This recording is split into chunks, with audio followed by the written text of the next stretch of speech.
All right, I think we're on the internet now. I'm fairly confident. I make no absolute assertions, but Excellent.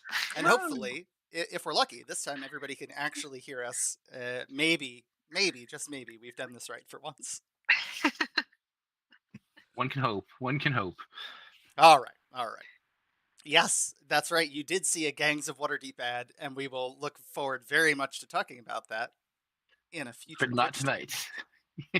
Because for now, we are some of your bald people with our guests to talk about the upcoming Moonshae storyline.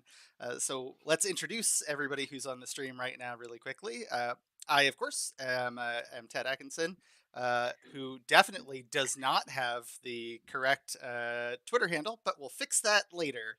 Uh, I am the event manager for Baldman Games, and you'll often see a lot of me at our virtual weekends, along with our other host tonight, one of our other very prominent bald folks, Spencer. You want to introduce yourself?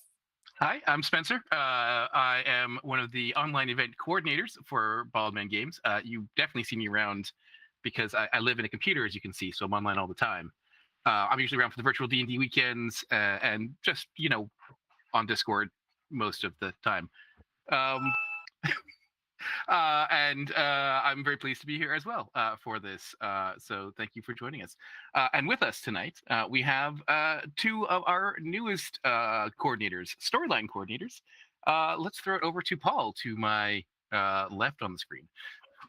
Hello, everyone. I am Paul Gabat. I hope you can hear me okay. I'm one of the storyline coordinators for the Moonshae Isles. I write adventures, mostly for Adventures League. I also stream here on Twitch, and also I'm part of local tabletop RPG event organizing group here in the Philippines. That's where I'm located, called the Greasy Snitches. So yeah, that's me. And Savannah, how about you? Hi, I'm Savannah Houston McIntyre. You might remember me from some of the Rising Shadows episodes where I like to write creepy stuff and stuff that tried to make you cry. Um, and I look forward to stepping up and working with Paul to make an amazing adventure. Yeah, Mhm. we are pretty pumped. It has been a sort of uncertain time for the last year as we figure out what our future storylines are going to look like. There's obviously been a lot of changes going on, so we are slowly coming to grips with what that future looks like.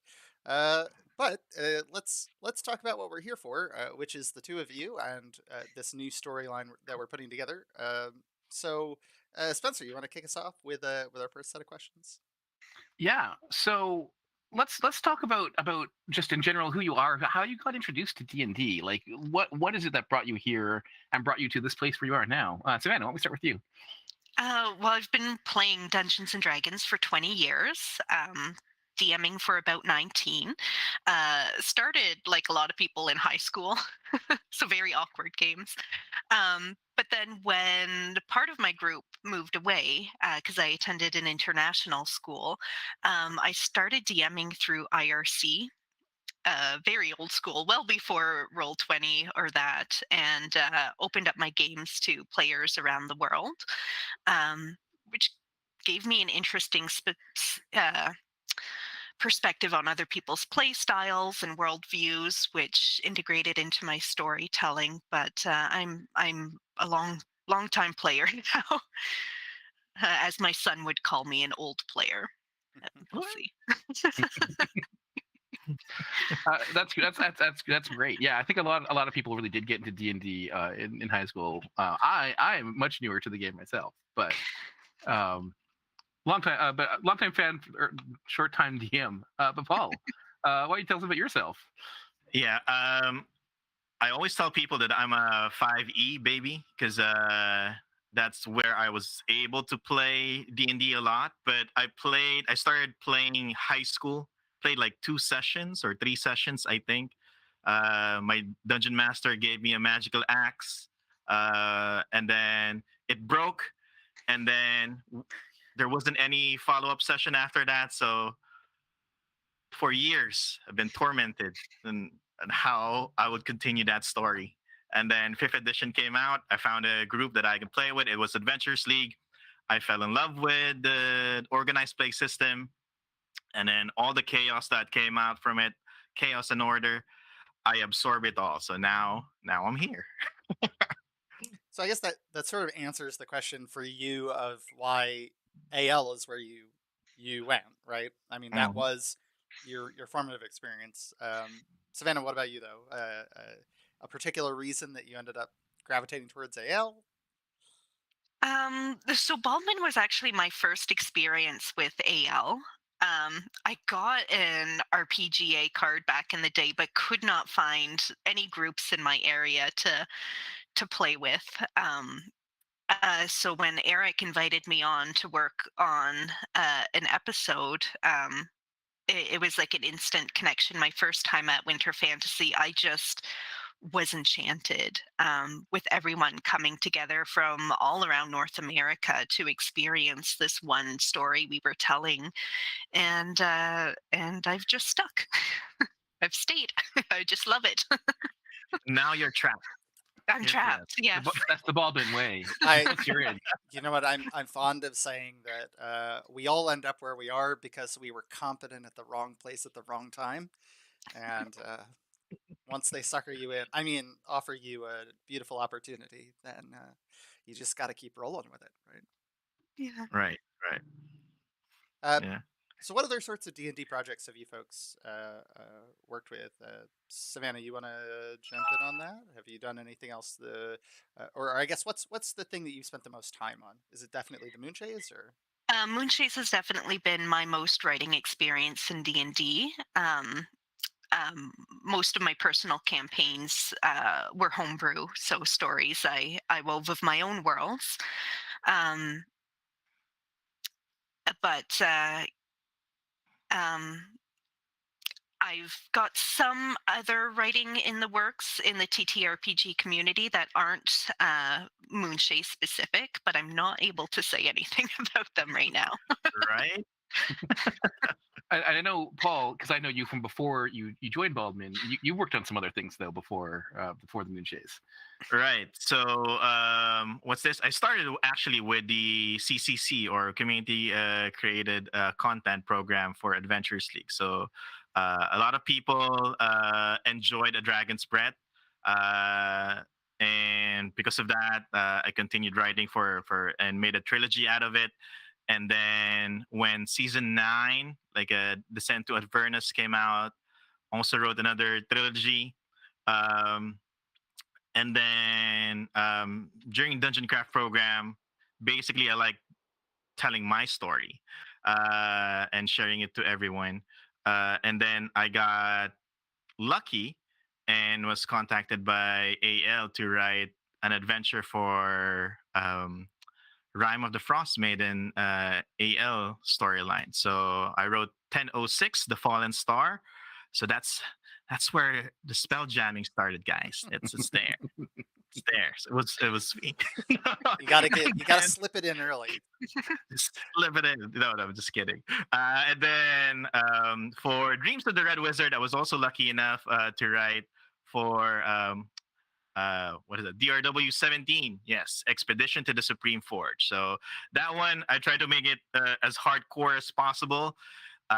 Greg and the other admins didn't stop me that much, so I was able to get away with most of the things that you can now experience if you play that adventure. So I, there. I I've run that one a bunch of times and it is fantastic Yep. and Yep. super deadly and has Yes. some amazing NPCs.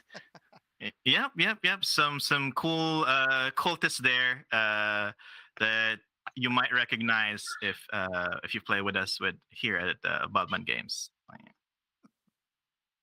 There. I don't want to spoil the introduction of these Okay, yeah. No. particular Yeah. possibly bald. I mean, Hmm. I'll leave it to Yeah. you to discover. Yeah. Right. So yeah. So those are my projects. I have other, again, Savannah. I have other projects as well, but unfortunately, uh, we can't talk about it, or else I'll So, be sent to the Supreme They come and Court. get us. Yeah. Savannah, you already kind of answered how you got involved with BMG, but Paul, how did you end up here? Because I know you from before, from back in Dragon's Breath and Heroes of the Nine Hells and the previous CCCs you did.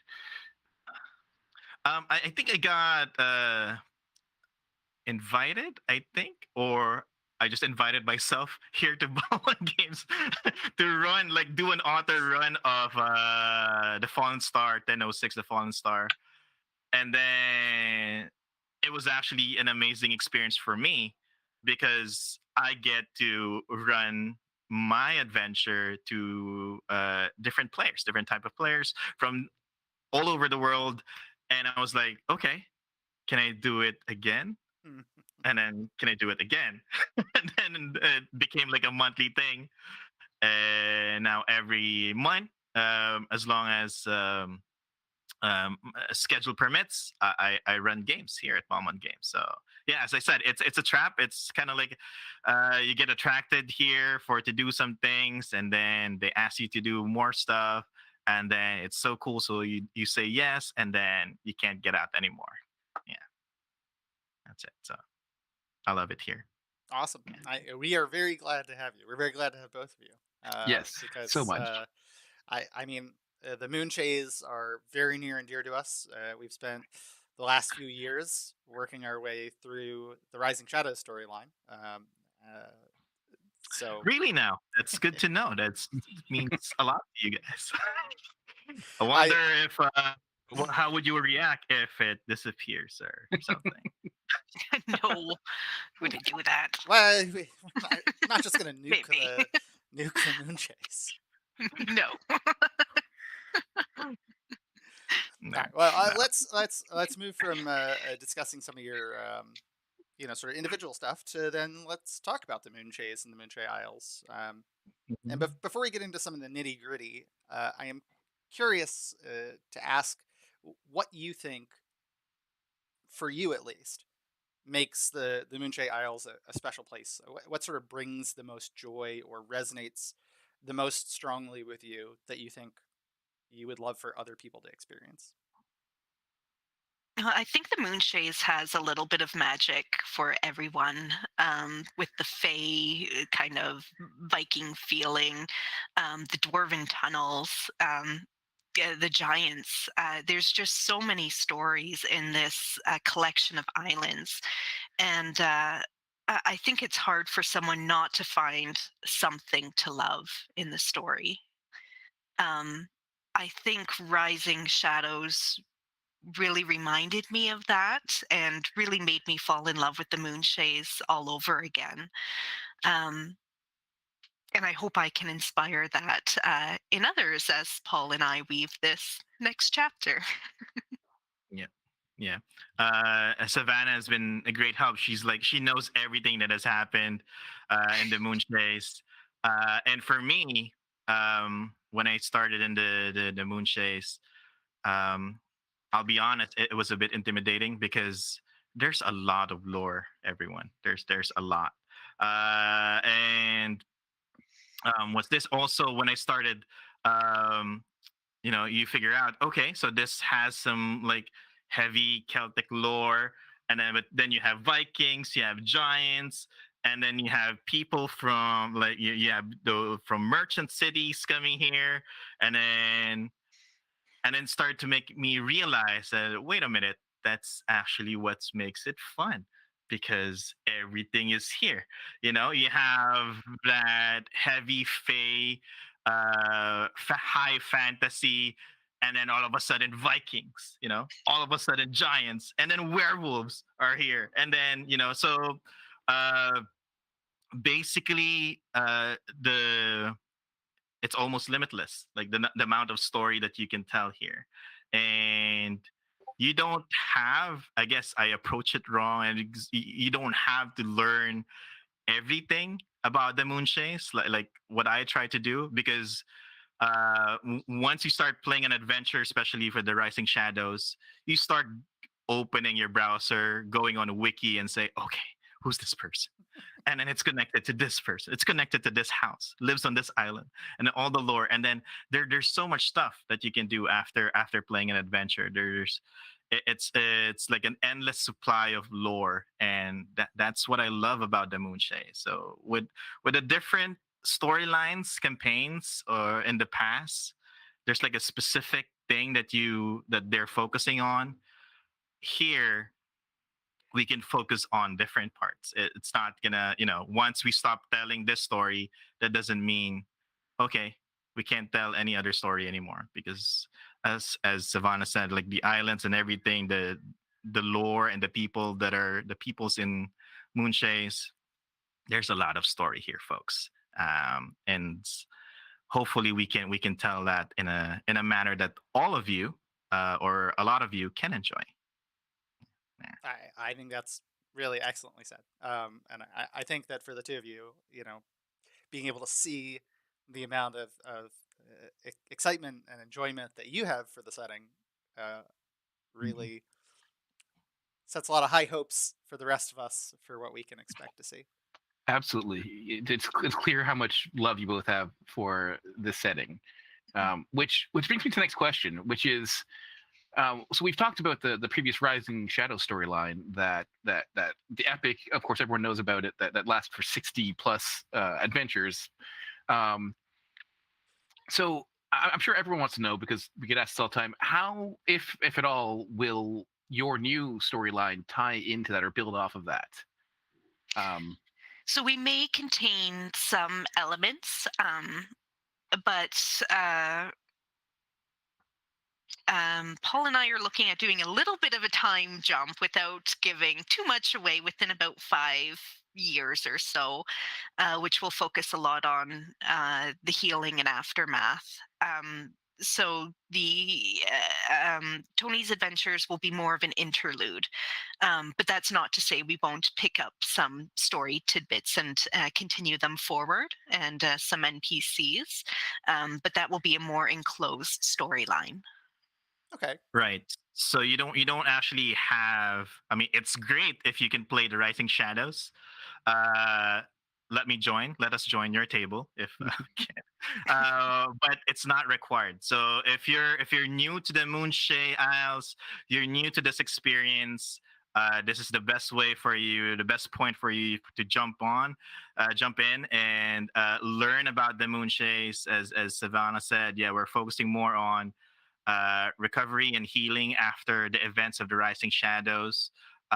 If you played the Rising Shadows campaign or storyline, then it will be I think or no, it will be a greater experience for you, because some of the people or NPCs that you might encounter, oh, I know this person, oh, I know this place, I know this castle or whatever, because you've encountered them on the Rising Shadow storyline. But again, yeah, we want as much as possible to focus on the Moonshaes, on the islands themselves, let you get a feel of how it is to live in the Moonshae Isles, like what's actually going on there. And since there's a lot of flavor, there's a lot of lore.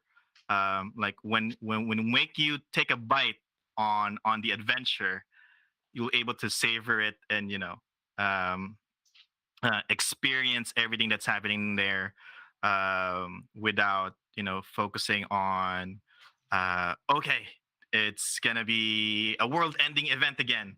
It's gonna be I think I joked to Spencer before, like, if ever I get to write Moonshaes, it will be there will be big explosions.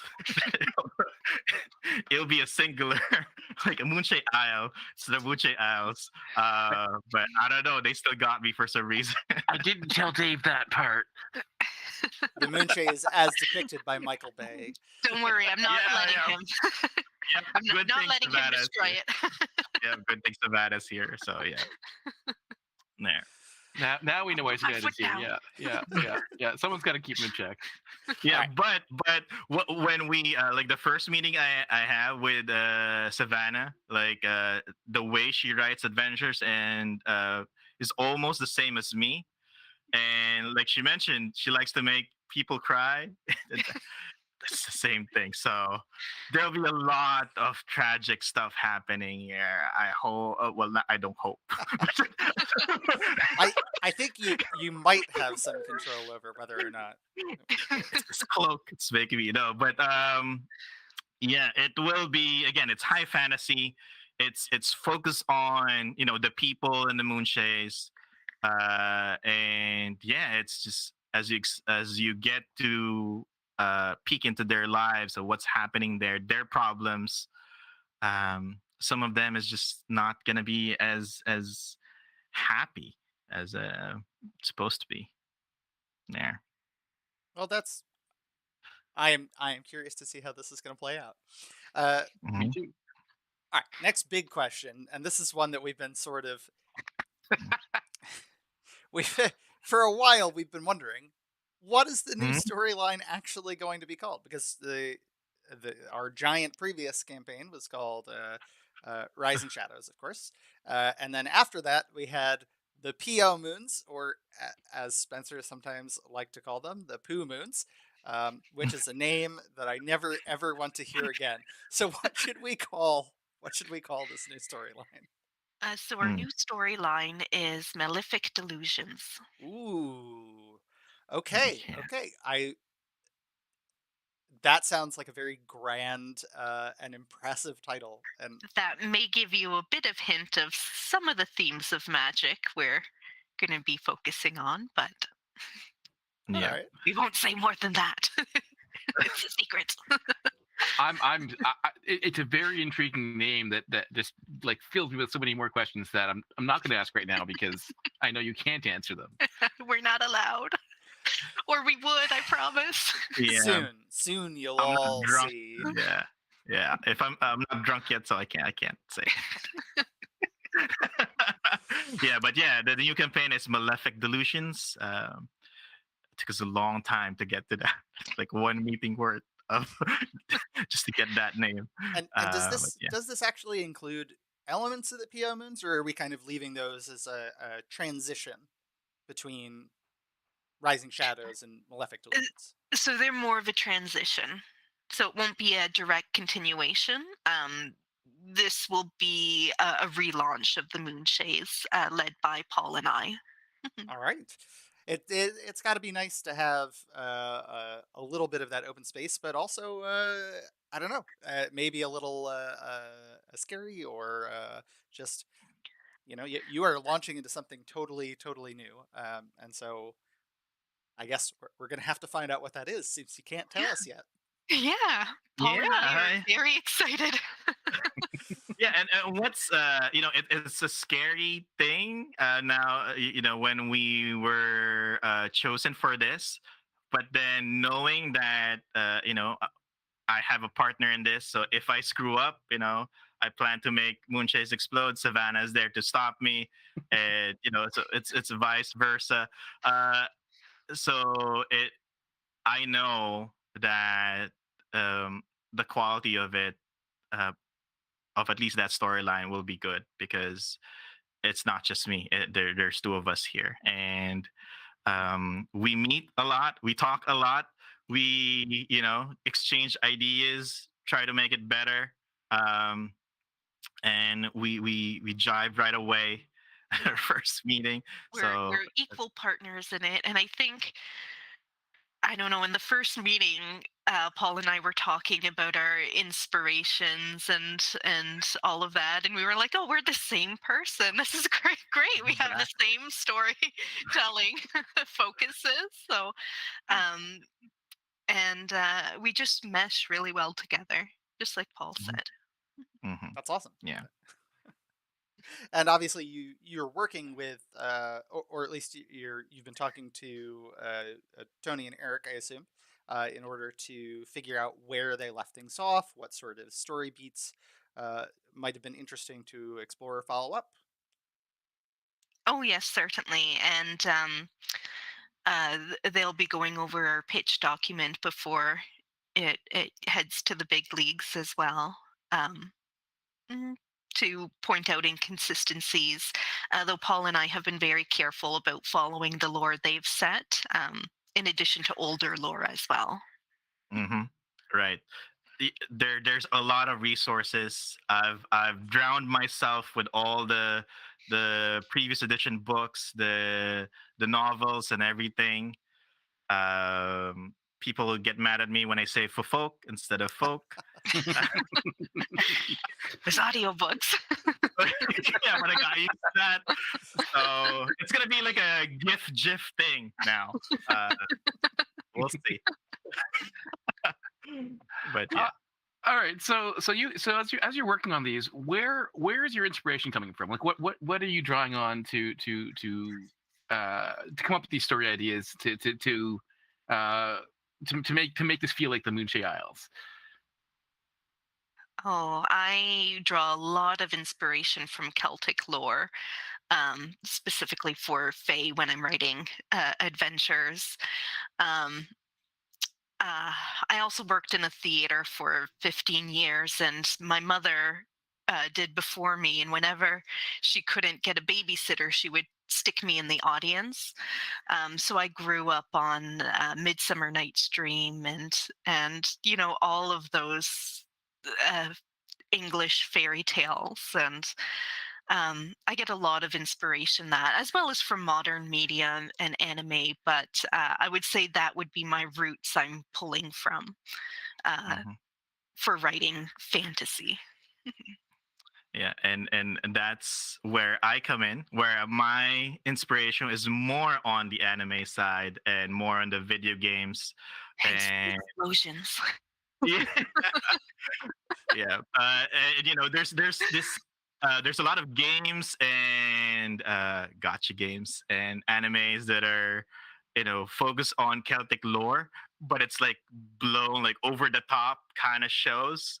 Uh, and that's what I'm that's that's what I'm about to do. And we're here to make you fall in love to the Moonshae Isles, and make you stay there, and make sure that you help the people in need. And also, what's this? Eric, Eric Mengi, huge help in supporting us with this, because all the resources that we need, it's he basically provided to us, make sure that guiding us if we need help, but making it our own. But if we need something to look at, like what's going on, he's there. So Huge support and yeah, supporter as well. yeah. So there. Really happy to hear that. Mhm. So, as you're writing this out, and I don't know how if you can actually reveal this, but do you have like a favorite character that we've seen before in the previous Poe Moon, or in Rising Shadows that might make a return that we might see in these new ones? Yes, we definitely have some characters returning. Mhm. Mhm. Um, for me, Earl, Orin Riss, and Seren are likely to return because I created them back in Moon 2 too, and I just loved seeing how they changed and evolved as more and more writers interacted with them. So they're deeply embedded in my heart and are sure to return, if not in the first storyline, in future ones. Right. I do have House Kendrick is very interesting. And a lot of people, especially if you play the Moonshays, and you've read the trilogy books, a lot of people seem to love them. So it's a sad thing that a lot of bad things happen to that family. and, A few, yeah. Just a couple. and I think I'm here to contribute and or add to that. if I can. So yeah, just watch out for that. So probably like in the second trilogy or so. Shh, Yeah, I'm hopefully. I'm not I'm Let's running see. a saying home game that. right now, and I keep Yeah. trying to push my players. I'm like, you really want to dig into the history of the Moonshae Isles. Like, we've got some choices to make, but the history side is really cool. What if you did that? They're like, no, Yeah, we want to talk yeah. to the Fae. I'm sorry, we don't care about these humans. I'm like, oh, tragedy. That's the tragedy to But me. yeah. I made my home campaign just make a detour to the Moonshae Isles because I just really wanted to go there Mhm. back when I was running it. And universally, they're all like, "That was a really fun side quest," but we hated it because it had nothing to do with the main adventure. And I'm like, you know what? That's okay. That's It was really for you, Spencer, not for it was them. for me. That's just 100% for me. I just wanted to run it. We did like a world tour, like the Fae. We visited some giants. We got to the humans. It was great. It was everything. I asked my players, I was like, do you want to go talk to the dwarves? Because there's some really cool stuff with the dwarves. I'm not saying that I have a particular reason to want to direct What? you to some What? dwarves or an adventure I wrote about some dwarves, but they're like, no, dwarves are terrible. We hate dwarves. Right? All right, What that's kind fine. of? That's fine, guys. I have some bigger collections of a dwarven tomb. Yeah. Mhm. So Uh, yeah. all right, yeah. So let's bring ourselves into the close with a couple final questions here. You know, and then we'll give a quick shout out, and then we do have a special surprise at the end that Spencer has been teasing. So we'll come back to that. But Spencer, anything you want to ask him before we wrap up? Yeah. So, let me just like pass that question right along. And is there anything else that you want to talk about in relation to taking on the mantle of telling these stories of the Moonshays? Um, well, we just wanna. I think we wanna mention what or why we're revamping or why we're doing a reset on the Moonshae Isles. As you've heard with the news, with the storylines with Baldman Games, so we're getting Dreams of the Red Wizards. So super exciting, right? And then we announced it, right? I could say Yeah, that yeah, we yeah, got. yeah, Yeah. I'm so scared. Like, we revealed something that I'm not supposed to, and then we got another Dragonlance storyline. So that's cool as well. But the Moonshae Isles will be more on for in-person events, so that will be a Bauman game exclusive. So that gives like again like a reward for those of you who join, especially for Winter Fantasy. That's where we're gonna premiere uh, our adventures. How many adventures are you getting? 6 and an epic for winter Six. fantasy. And an epic. Yes, there's an epic involved. Why? Why? I don't know. Yes. For So fun. It's a lot of For fun. words between now and then. yeah. So after 6 episodes, everything will fall into chaos. 6 adventures, everything will fall into chaos right away. I guess if we're making an epic. So yeah, but it's gonna be in-person event first for BMG. And who knows, right?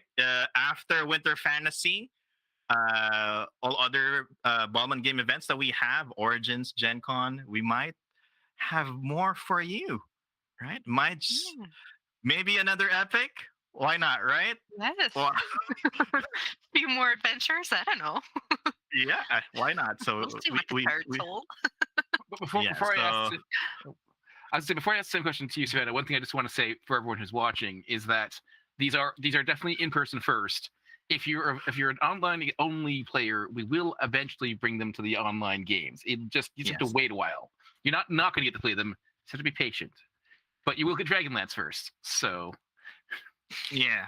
So you get we got cool stuff for online, in person, and if you're doing both, then yeah, you get to experience everything. Um, so yeah, that's what we have. And then what else can we say? In terms of the format that we have, um, we try again. We those who have not played a Moonshae adventure or not familiar with the Moonshae adventure, again, this is the perfect jumping point for you all. And we're trying to make the storylines as compact as possible. Not compact, but it's not gonna be more contained in like a um how many. We're looking at annual Oh, storylines. yes, exactly. There you go. That's the term. Yeah. Because we wanna, even if we wanna do what Eric and Savannah did before with 20 trilogies, it's hard. That's hard. It was a lot. It was that definitely a that's lot. that's a masterpiece already, and I don't want to take that out. That's what Yes. that's going on a BMG wall that's there. So we'll try to create smaller ones here on the other side of the wall. Yeah, that's what we have. Hmm. Did you have anything you want to add to that, Savannah? Anything you want to talk about with the Moonshae before we move on to the next bit? Just that, I think Paul and I both feel so blessed to be here, and I just hope people fall in love with this story we're weaving together. Yeah. Uh, I have no concern. I have no fears that that's going to happen. yeah, I That think seems this seems like a truly, you know, best of all possible imaginary worlds scenario for us. Um, I loved playing through the Moonshaes so far. I loved Rising Shadows, and I'm very Mhm. much looking forward to seeing what you have. I think the two of you have shown us the depth of your investment in this, and the quality of the stories that you put together. So we're very excited to see that. And again, we're very excited to have had you on today to talk about this a little bit. So hopefully we will find some more opportunities in the future to continue to talk as we get a little bit closer, and maybe we'll have to do another one of these after Winter Fantasy, so we can talk about all of the exciting things that Oh. have been Oh, yes. unveiled for people who have played them. Yeah. Spoilers. spoilers. Yeah. Savannah and I like to make players cry, but I don't know if I should be We'll saying, have some happy moments too. Yeah, We no, could no, have no, no, happy but tears, right? And you can, I mean, it's me, so you can expect a lot of scary moments too. yeah, That's a yeah. But I promise. will say it'll be a challenge if we can make like a whole epic crowd cry, right? Can Yes. we do that? I don't know. We'll You put know our what? skills to the test. You're gonna have to fight Krishna for that one. Yeah, yeah. But different kinds of tears. There you go. Tears of joy. Tears of joy. Well, on There. that note, why don't we wrap up for tonight before we leave and pass off to our little surprise here? Why don't you tell us where folks can find you on the interwebs? We have, of course, put your Twitter handles here on the screen, but what else do you do, and what other projects are you involved with? You can find me, Writer Savvy, on Twitter as well as most other social medias. You can also find some of my writing. I do a Dungeons and Dragons inspired webcomic called Amia Chronicles. It's currently on hiatus, but there's 400 and some pages. If you wanted to read through and get a sense of my storytelling, you're very welcome to. It's Amia Chronicles. And then all of my D&D work is up on the DM's Guild. Awesome. And Paul, what Yeah. about you? Same. So all my stuff will be on dmsguild.com. So you could just type my name there, Paul Gabat, and you'll see all the shenanigans that I've written in DM's Guild. You can find me on Twitter at DMPaulG.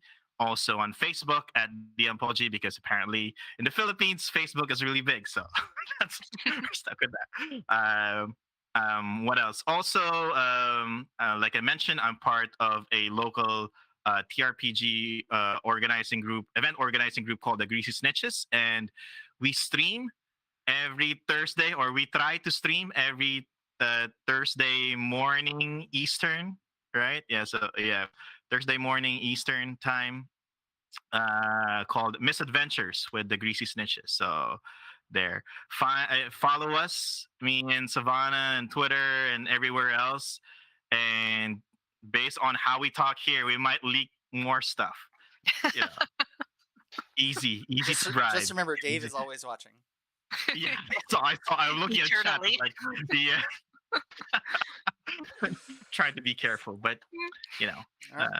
And let us handle that. Yeah, you can find Spencer and I at pretty much everything that BMG does these days. Certainly, that's what it feels like, but especially the virtual weekends. I'm on Twitter at Ted366, and you can find me there under that name just about everywhere else, too. Uh, and I'll give it off to Spencer, who will also introduce our little farewell present for you. Yes, you can find me at SMNC pretty much everywhere, including Twitter. Yeah, as Ted said, virtual D&D weekends. I also run a local group here in Toronto. It also runs online games called Citadel Geek. Check us out if you're interested. Also, I wanted to mention that this stream will be a recurring thing with different guests. So tune back in I think 2 weeks for the next one. I think that's right. Yes, 3 weeks, because 2 weeks I'm is sorry. Yeah, 2 weeks is Scry ahead. It is. We have a whole bunch of streams coming up. Actually, So many streams. We have a whole schedule up, both on our calendar at BMG BaldmanGames.link/calendar, and also right here on Twitch on our new schedule. Besides that, so I'm just gonna, for those of you who don't know, haven't heard about this yet, a while ago, about a month and a half ago, I wrote a brief, sort of off the cuff blurb about smoke powder in one of our internal servers, and Matt Lane, DM Matt Lane, was like, I would watch this if you made this into a show that I could watch, like a drunk history kind of show. And as a joke, I decided to do that, and it's kind of spiraled out of control. So we're going to run in a minute for you the first episode of what we're calling Groggy History of the Forgotten Realms. I'm going to keep making these if people like them. I think it's dumb as hell, but I enjoyed making it. So I don't have anything else to say. I guess Ted, run Work of art. All right. And that's it for us. We will play ourselves out here. Enjoy the first episode. You'll find the rest of them as shorts on YouTube in the future. And have a good one, folks. Bye-bye, everyone. See you in the Moonshaes.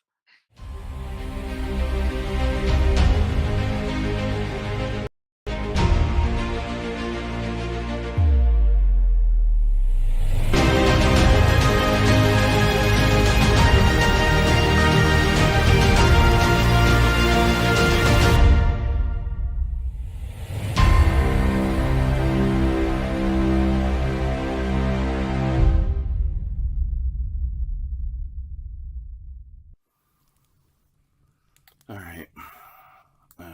My name's Spencer. I haven't had my cave yet, so this is Groggy History of the Forgotten Realms. So, smoke powder. Let's talk about smoke powder. So, is smoke powder just gunpowder? Kinda. So, a long time ago in the Forgotten Realms, gunpowder, normal gunpowder, black powder, was a thing that just existed and people had and used, and it was normal.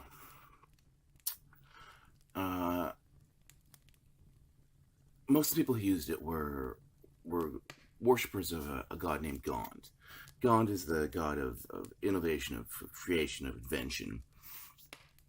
And so if you were someone who tinkered with stuff, if you made things an artificer or something like that, you probably worship Gond. The problem is gunpowder tends to blow up a lot, and that meant that a lot of Gond's followers died with experiments. They blew themselves up, and well, it didn't look good for Gond. He looked bad for the other gods because a bunch of his followers just died being stupid. And also in the Forgotten Realms, when you're a god, your power comes from largely from how many worshippers you have, and so when a lot of your worshippers are dying, you end up less powerful. So it was a real problem for him, and he didn't really like it. So he called up his friend Mystra. Mystra is the goddess of magic. That's a whole story we can get to another time. And he was like, "What do I do?" And she was like, "Well, what if you just stopped them using gunpowder? What if you made it so gunpowder didn't work?" And he's like, "Oh, it's a great idea. Let's do that." So he uses big god magic, and all of a sudden, gunpowder just doesn't work anymore. You take a match to gunpowder, you try to light it, and nothing happens. It goes out, and gunpowder just stops working everywhere, all across Vietnam, all across Toril, the Sword Coast, the Moonshae Isles, Matsuka, everywhere. Just anywhere there's gunpowder in the Forgotten Realms, it just does not work anymore. And that's just the way it is for a long time. So that's fine, I guess. But if you fast forward a bunch, that you get to the time of troubles, and that's a whole other story, maybe for another day. But during the time of troubles, the gods, most of the gods, end up having to walk Toril, walk Faerun, as mortals.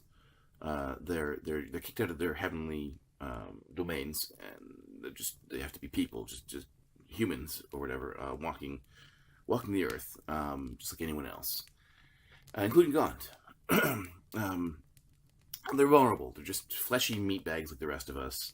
They still have all their knowledge and memories of being gods, but they don't have, divine powers. They can just be shanked and killed or whatever, blown up, stabbed, anything. And so Gaunt ends up washed up on this beach. I'm not going to get into that, but he ends up washed up on this beach one day, just like half drowned. And these people find him, but lucky for him, they're not the god-killing kind of people. They're friendly to him, and they take him in, and they protect him.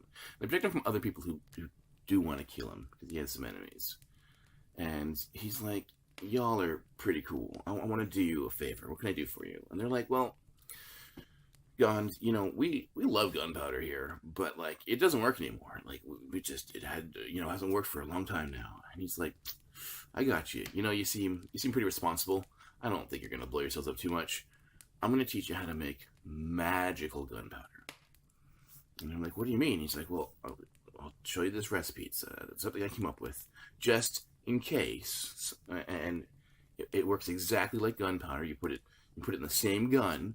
You light it the same way. It's exactly the same thing. But instead of using chemistry for the reaction that makes it go boom, it uses magic. And they're all like, oh, that's awesome. That's awesome. So he teaches them how to make smoke powder. Just this one group of people. Eventually, time of troubles ends. He goes back to his heavenly domain. Yeah. But smoke powder continues on. Just this one small group of people knows how to make it, and they teach a few other people, and they teach a few other people. Eventually, the Drow get it, and they end up making handguns that can use it. But for the most part, it's a pretty select group of people who know how to make smoke powder. And that's the way it is to this day, or the present day in the Forgotten Realms.